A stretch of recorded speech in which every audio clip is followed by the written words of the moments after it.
Casino Barrière de Montreux. Votre émission avec le Casino Barrière de Montreux. Il faut pas mélanger des pommes et des poires. Oui, je vous force pas. Plus on est, plus c'est drôle en fait. L'important c'est de partager ce moment. Je crois que oui. Ce serait bizarre. C'est génial, ça, je pourrais en écrire tout. L'invité du matin. Notre invitée de ce matin a été 6 fois championne du monde de ski. Elle a remporté 2 fois le classement général de la Coupe du Monde. 31 victoires en Coupe du Monde, 76 podiums au total. Le palmarès est vertigineux. C'est une véritable légende du ski alpin qui nous fait le plaisir d'être avec nous ce matin sur le plateau pour parler de l'actualité du ski alpin avec les mondiaux qui ont lieu d'ailleurs en ce moment même du côté de Svalbard, mais aussi et surtout pour évoquer la course qui porte son nom, RIKS Open, et qui se tiendra la semaine prochaine, le mercredi 19 février. D'ailleurs, c'est pendant les relâches vaudoises et ça se passe du côté des Diablerets. RIKS est notre invité ce matin. Bonjour et bienvenue. Bonjour, merci. Très honoré de vous recevoir ce matin sur le plateau. Merci beaucoup pour l'invitation. Avec grand plaisir. Merci d'être là. Alors Mike, on va faire du ski, je le disais tout à l'heure. Ouais. On va avec évoquer, une légende. effectivement, on va évoquer cette course parce que c'est une course où on peut y aller.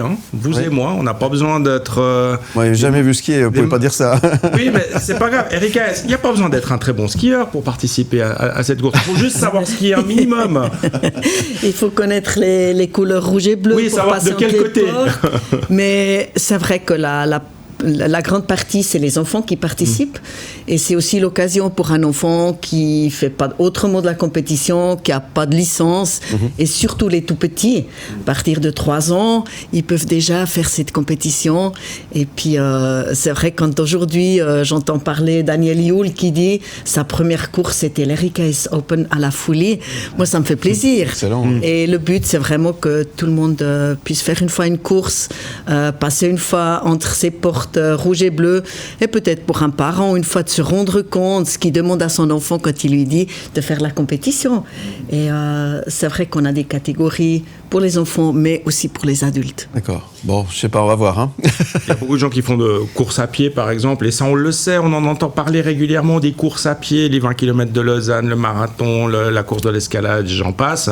Mais c'est vrai qu'on a tendance à oublier que finalement, le ski, qui est quand même le sport roi en Suisse, il y a aussi ces courses populaires et c'est non seulement évidemment une sorte de compétition, mais c'est aussi l'occasion de s'amuser, de passer un bon moment, puis de pouvoir un petit peu se mesurer aux autres aussi, non ? Voilà, il y a des fois des parents qui courent contre leurs enfants, pas dans la même catégorie, mais l'enfant qui fait de la compétition et le papa se dit mais je dois pas être loin de mon fils.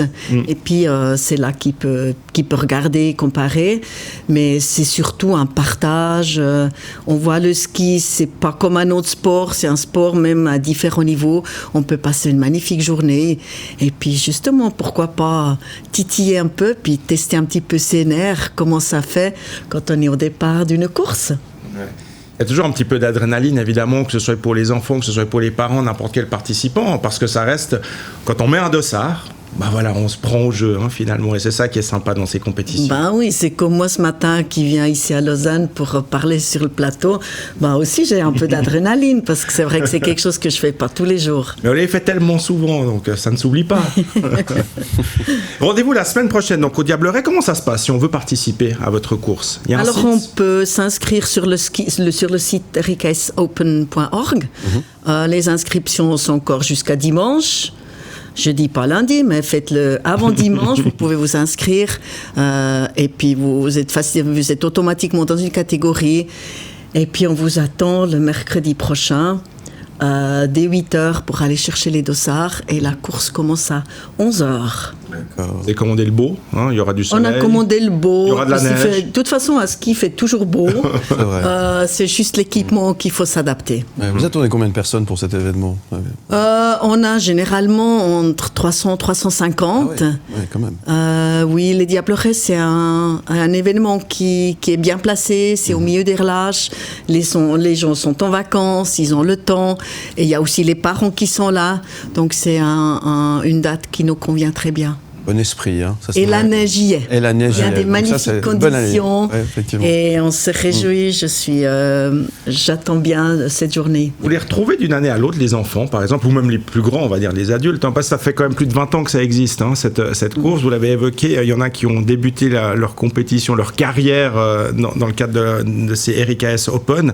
Ils reviennent d'année en année, les participants. Ah oui, c'est les gens qui reviennent, les parents qui sont, même s'il ne fait pas beau, les enfants veulent absolument aller faire cette course. Et ce qui est joli, c'est que ceux qui étaient enfants à ce moment-là, ils sont maintenant les parents, ils amènent leurs enfants. Et parce que la Foulie, c'était là où on a fait la première course de l'Eric AS Open, ça fait bientôt 30 ans. Donc voilà, maintenant c'est les parents qui viennent amener leurs enfants. Donc c'est vrai que c'est une course qui se passe de génération en génération. Ah, c'est cool. Et vous êtes toujours là. Ouais. Et moi je suis encore là. J'ai même vu, vous m'avez envoyé une vidéo, on vous voit ouvrir. Hein, vous êtes encore actif dans le sens, vous mettez encore les skis au pied et puis vous y allez, ça attaque. Hein. Ouais, je mets encore les skis au pied, mais je me retire gentiment. Parce que c'est vrai que je laisse la place aux autres maintenant.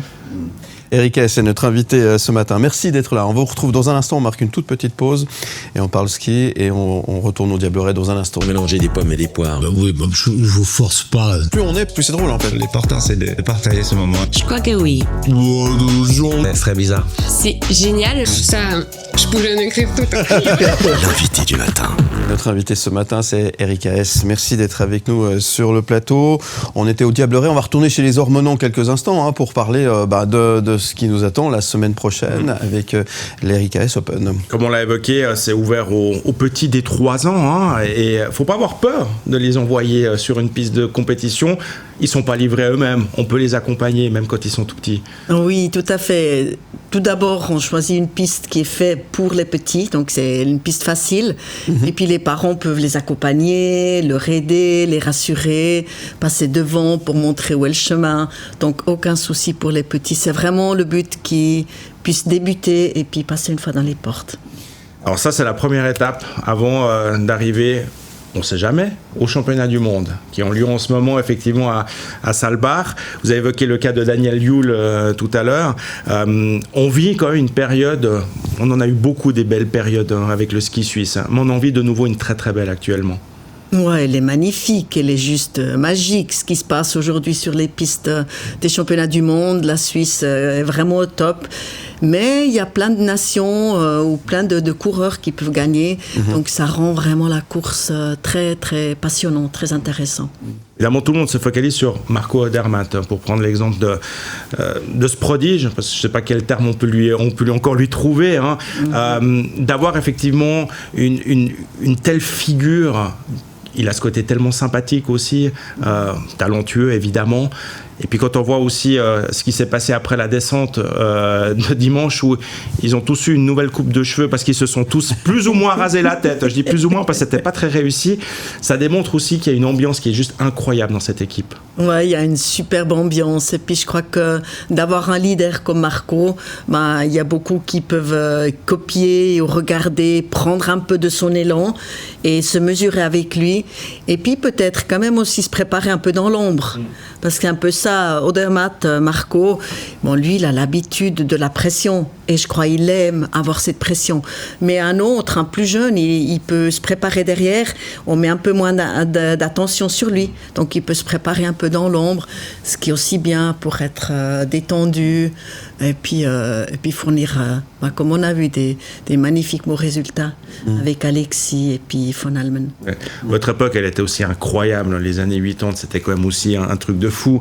On a tous en tête Crans-Montana 87. Peut-être qu'on va refaire ça dans 2 ans.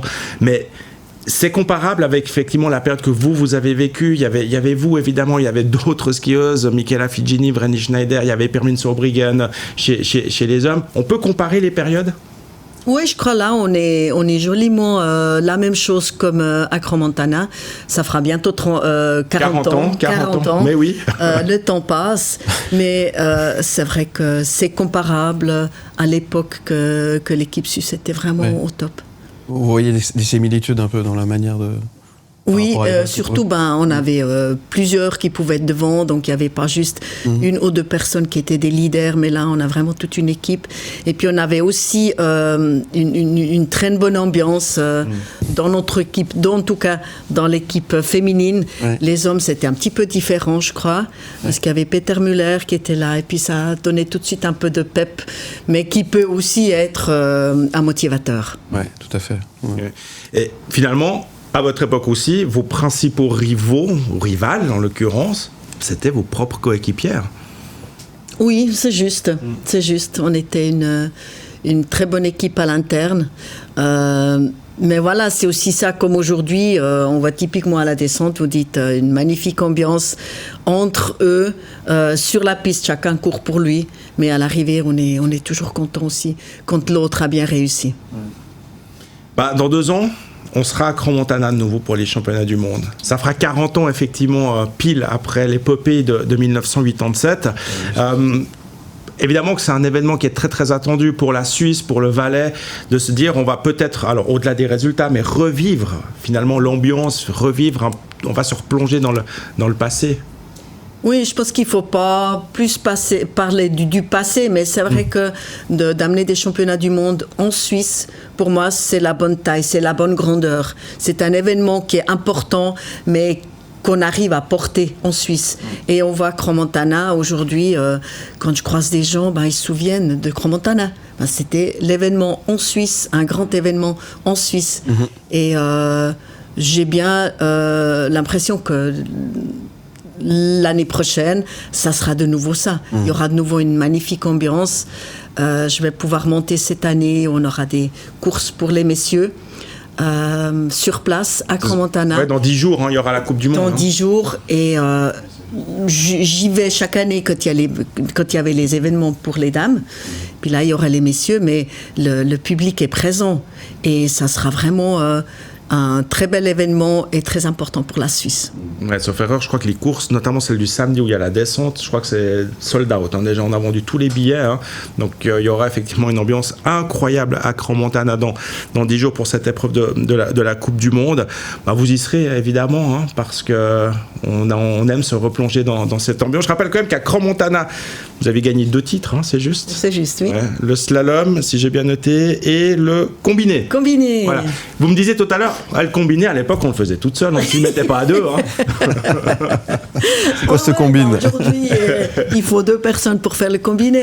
Non, je rigole, mais c'est vrai que nous, on avait 2 manches de slalom, une manche de descente, et puis à la fin, on avait une manche de descente, une manche de slalom.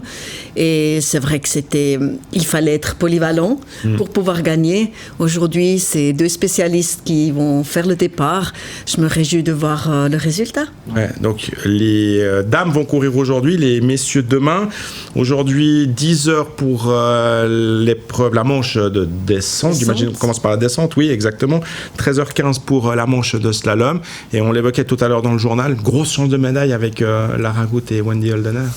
Eh bien oui, il y a des grandes chances. On a la meilleure slalomiste, slalomeuse, et puis la meilleure descendeuse. Donc, des grandes chances. Mais il faut arriver à l'arrivée. Ouais, faut pas faire d'erreur. On a vu, ça se joue parfois à des petites choses, mais on croise les doigts. On croise les doigts.